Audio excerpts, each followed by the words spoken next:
Hello guys, ito yung famous Bulalo House. Ito yung servings nila na good for 3 to 4 person. Ayan, napakasarap guys, grabe. Mapapansin mo yung servings nila. Nako,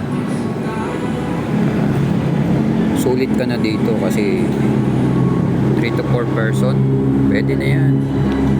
Dami pang gulay.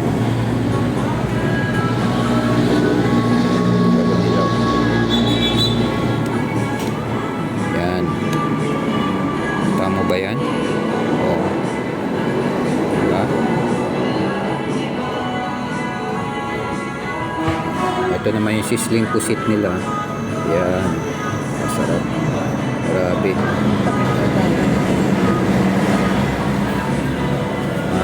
Magkano nga ba to? Sizzling pusit? Nasa around 200 plus lang to guys.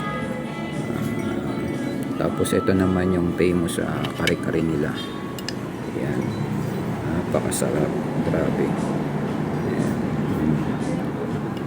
Good for na rin to siguro, mga 2 to 3 person na rin yan. Napakasarap, grabe. Price lang naman ito mga 300 plus, pero sulit ka na.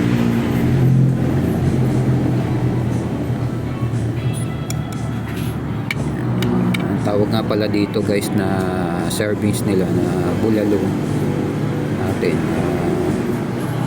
junior,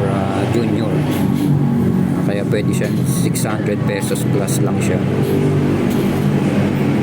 Tapos ito yung rice naman niya, good for 2 to 3 person na rin. Sulit ka na yan. Papansin mo na sa way along the highway lang siya. Since 2020 pa pala siya.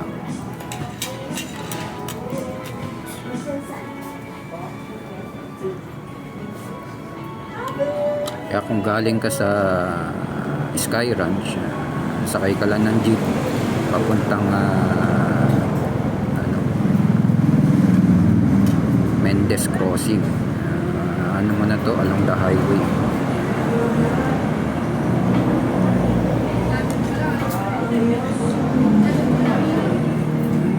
Okay guys.